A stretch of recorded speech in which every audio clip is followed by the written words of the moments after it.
Halo teman-teman semuanya, kita lanjutkan untuk membaca bukunya Sebuah Seni untuk Bersikap Bodo Amat. Kali ini sudah sampai di bab 9 atau di bab terakhir.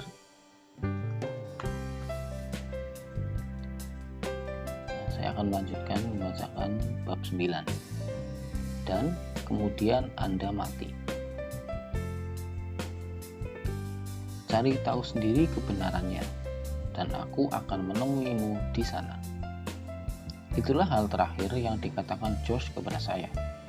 Dia mengatakannya dengan ironis, berusaha terdengar dalam, dan di saat yang bersamaan mengolok orang yang berusaha terdengar punya pemikiran yang dalam. Dan dia adalah seorang teman yang baik. Momen yang paling mengubah hidup saya terjadi ketika saya berusia 19 tahun. Teman saya, Josh, mengajak saya ke sebuah pesta di danau di utara Dallas, Texas.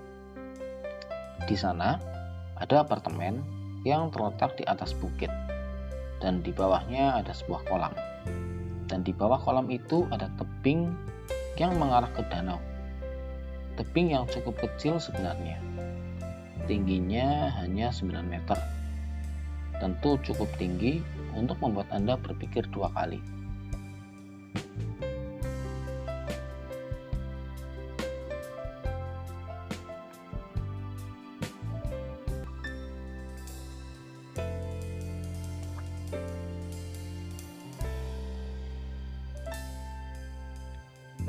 Tingginya hanya 9 meter.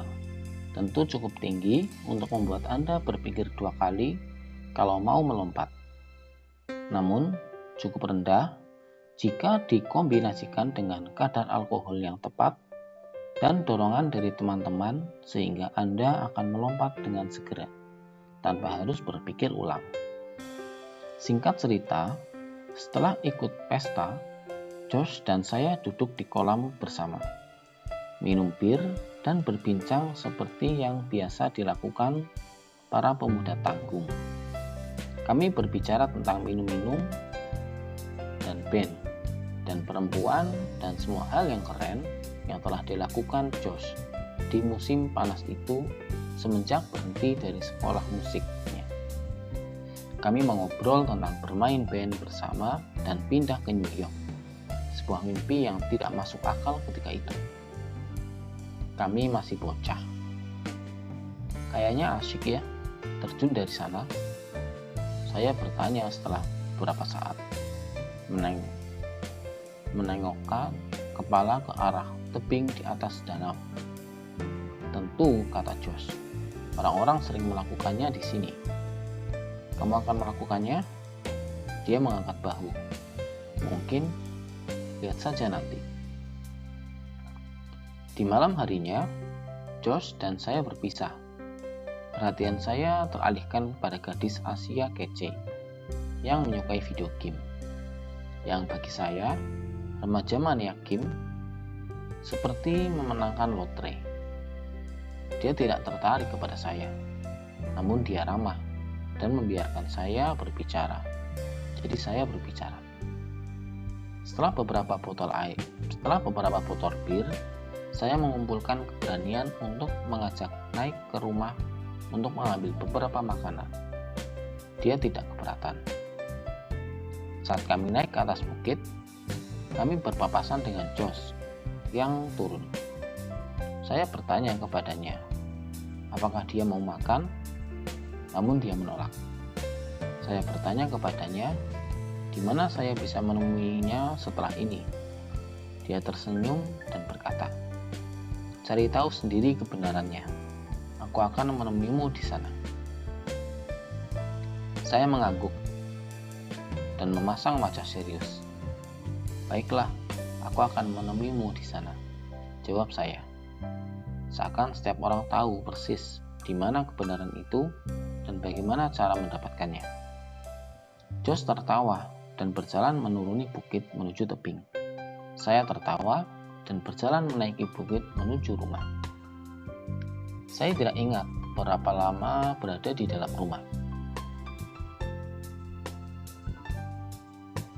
Saya hanya ingat ketika gadis itu dan saya keluar lagi, semua orang telah pergi dan terdengar sirine.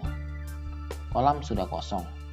Orang-orang berlarian menuruni bukit menuju tepi air di bawah tebing. Beberapa sudah di dalam air. Saya menangkap beberapa sosok laki-laki berenang di sekitar danau. Saat itu gelap dan sulit melihat dengan jelas. Musik berdentum, tetapi tidak ada yang mendengarkan. Masih belum mengerti sepenuhnya. Saya bergegas turun ke tepi air, menikmati sandwich saya. Penasaran apa yang sedang dilihat semua orang? Separuh jalan turun, gadis Asia yang cantik itu berkata kepada saya, rasanya baru saja terjadi sesuatu yang menakutkan. Saat saya sampai di kaki bukit, saya bertanya kepada seseorang, di mana Josh? Tidak seorang pun yang menoleh ke arah saya atau menyadari kehadiran saya. Semua orang memandangi air. Saya bertanya sekali lagi, dan seorang gadis mulai menangis histeris. Barulah saya mengerti sepenuhnya. Perlu waktu 3 jam bagi para penyelam untuk menemukan jasad Josh di dasar danau. Hasil otopsi mengatakan kalau kakinya mengalami kram karena dehidrasi akibat alkohol. Ditambah dampak dari terjun dari atas tebing. Di luar sangat gelap ketika dia melompat. Airnya tidak terlihat. Hitam, hanya hitam. Tidak ada seorang pun yang dapat melihat arah teriakannya ketika dia minta tolong. Hanya suara sesuatu terjatuh ke dalam air. Hanya suara itu. Orang tuanya kemudian mengatakan kepada saya bahwa dia seorang perenang yang buruk. Saya sama sekali tidak tahu. Saya menangis sendirian hingga 12 jam. Saya berada di dalam mobil, mengemudi pulang ke Austin keesokan harinya. Saya menelpon ayah saya dan mengatakan bahwa saya masih dekat Dallas dan saya akan izin tidak masuk kerja. Saya bekerja dengannya di musim panas itu. Dia bertanya, mengapa? Apa yang terjadi? Apakah semua baik-baik saja? Dan ketika itulah semua meledak. Tangis itu, ratapan dan jeritan dan ingus. Saya menepikan mobil ke bahu jalan dan mencengkeram telepon dan menangis seperti seorang anak kecil yang menangis kepada ayahnya. Saya mengalami depresi berat musim panas itu. Saya memang pernah depresi sebelumnya. Namun, saya pikir ini adalah sebuah level kehampaan yang sangat baru. Kesedihan yang begitu dalam, sehingga secara fisik menyakitkan. Orang-orang berkunjung dan mencoba membuat saya sedikit ceria. Dan saya duduk terdiam dan mendengarkan mereka mengatakan semua hal baik dan meminta saya melakukan hal-hal baik pula. Dan saya menyampaikan terima kasih pada mereka karena sudah mau datang. Dan saya membuat senyum palsu dan berbohong dan mengatakan bahwa sekarang sudah terasa lebih baik. Namun, di balik itu saya tidak bisa merasakan apapun. Saya bermimpi tentang Josh beberapa bulan setelah kejadian itu. Mimpi di mana dia dan saya ngobrol seru mengenai kehidupan dan kematian. Juga hal remeh tanpa juntrungan lainnya.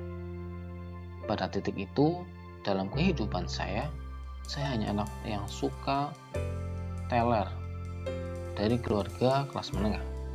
Malas, tidak bertanggung jawab, susah bergaul, dan merasa tidak aman. Josh dalam banyak hal menjadi seseorang yang saya diidolakan. Dia lebih tua, lebih percaya diri, lebih berpengalaman, dan lebih menerima serta terbuka terhadap dunia di sekitarnya. Dalam satu mimpi terakhir saya tentang Josh, saya duduk dalam sebuah jacuzzi dengannya. Ya, saya tahu ini aneh. Dan saya mengatakan sesuatu seperti, Aku sungguh minta maaf atas kepergianmu. Dia tertawa.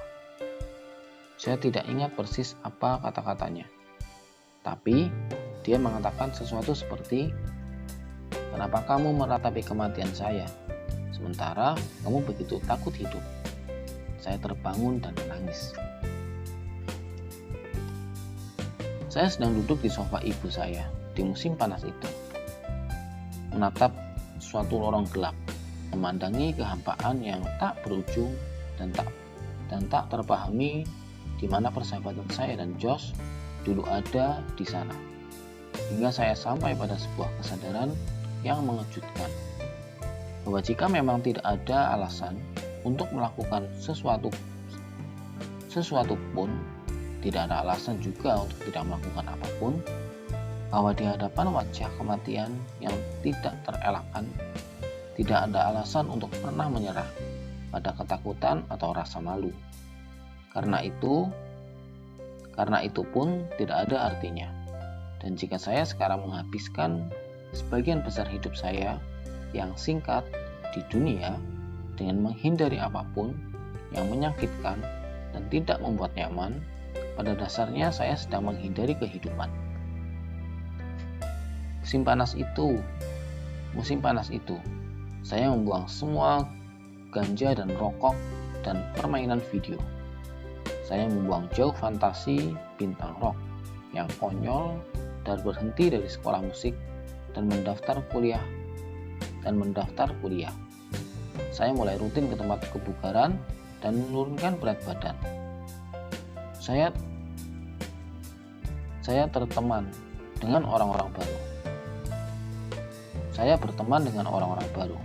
Saya mempunyai pacar pertama saya.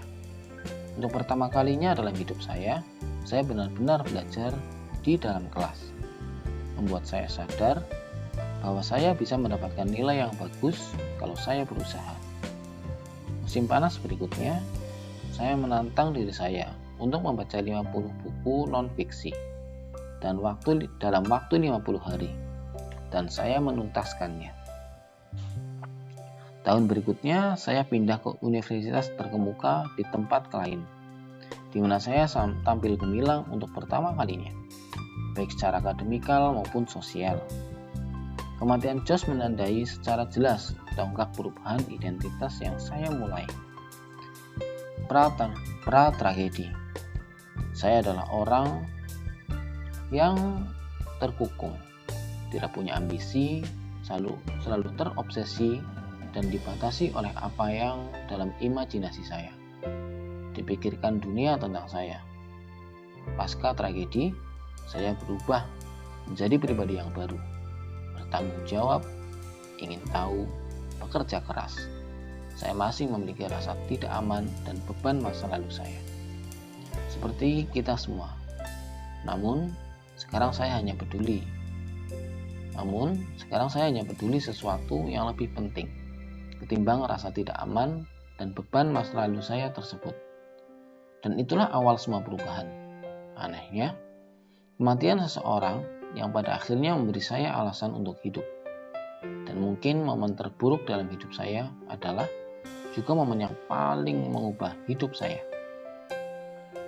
Kematian membuat kita takut, dan karena menakutkan, kita menghindari untuk memikirkannya, membicarakannya, kadang bahkan mengakuinya. Bahkan ketika itu terjadi pada seseorang yang dekat dengan kita. Namun, dengan cara yang aneh, berlawanan, kematian menjadi sebuah cahaya yang mampu menerangi bayangan, makna-makna kehidupan. Tanpa kematian, semua terasa tidak penting. Semua pengalaman, semua ukuran, dan nilai tiba-tiba menjadi nol. Demikian pembacaan bab 9. Selanjutnya subbab pertama dari bab 9, sesuatu di luar diri kita, yang akan dibacakan di video berikutnya. Ya, sebelum saya tutup, bagi teman-teman yang mau dukung channel ini, silahkan subscribe, like, komen, juga share. Terima kasih, semoga bermanfaat.